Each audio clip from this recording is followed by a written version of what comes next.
Hey guys, EthDo here, and today I'm back with a new video. In today's video, we're going to be counting down the top 5 Easter eggs across the two Five Nights at Freddy's games. Now these are not things you didn't know about the game, but instead just ranking the things that are hidden throughout the game. Now these are not as well things that are like theories, maybe this means this, maybe this means that. I do have a separate video on that which will be linked on screen now. These are things that we found them in the game, we know what they are, for certain, they are completely like legitimate, and there's something that maybe they're hidden, inside joke, or some kind of reference to something else. Anything like that that's classed as an Easter egg. I do have a link in the description which is listing all the Easter eggs in the game. These are my 5 personal favourites, which we'll be showing to you now. First things first, we do have one honourable mention, and this is going to go to the ability to honk Freddy's nose on both the first game and the second game. As you can see, I'm here on the first game. You literally just go up to the poster and click it. Now it's kind of cool. It's just a little thing. It's not really that awesome an Easter egg. You know, it's literally just a sound effect. But it's a nice little thing, a nice little touch that's been added into the game. Number 5 spot is going to go to the 1987 Golden Freddy Jumpscare Easter egg. Now this Easter egg is basically, if you go to Custom Night, set the animatronics to their difficulties as shown here, you instantly get Golden Freddy. Now apparently this was originally put in just to prevent people from thinking that there was actually an alternate ending if you played with this setup. But so they just put in the Golden Freddy to prevent that. But you know, it's generally a pretty cool thing. It's definitely something you can do to fool your friends. Generally a pretty awesome Easter egg.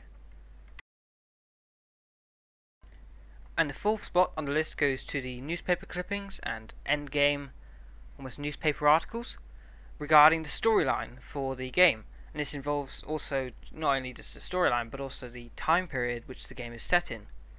This is all revealed to the player very secretively in throughout little snippets here and there, and all pieced together gives the storyline and generally the backstory of the game. It's just a really clever way of telling the audience of the story without being so obvious about it. It's not so direct, and the player actually experiences it and finds it out for themselves, which is just a pretty cool way of doing it. Number 3 on the list is going to go to the Help Wanted ad, but more specifically the writing around it. Now you may have not have already noticed this before, but in the first game, if you're in, when you're loading up night 1, you see the Help Wanted ad. Around it, you see stuff like blah blah blah. This ad has nothing to do, anything relevant to do with the game. Stuff like you won't last anything past night 3.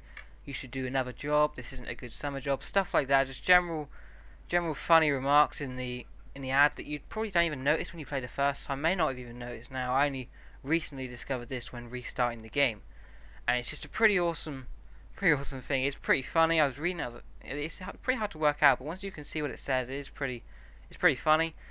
Most of it's just random jibber jabber. It's generally a pretty awesome Easter egg. And the 2nd spot on the list has gone to the 6th and 7th night of the game. Now you may think that this is obvious, there's always been a 6th and a 7th night, but actually it's pretty secret, at least it was to begin with. 5 Nights at Freddy's being the giveaway that there's only going to be 5 nights, but then the 5th night was beaten, and suddenly there's a 6th and a 7th, also known as Custom Night. Now you even noticed the effect on this, of it being such a grand reveal, wasn't as great in the second game, because we'd already had the 6th and the 7th night from the first game. It was expected in the second.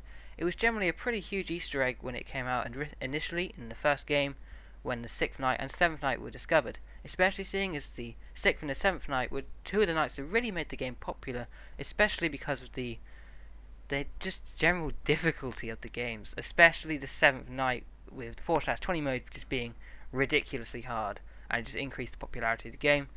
Generally a great Easter egg.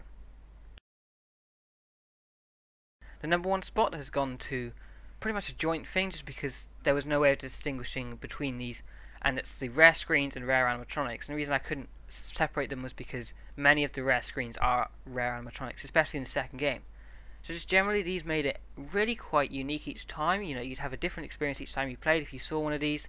Things like the rare Endoskelenton, balloon girl, stuff like that, like the rare animatronics, and also the rare screens, like when Bonnie's right up against your camera on the first game, or when the Bonnie, Chica and Freddy or look at your camera from the stage show on the first game.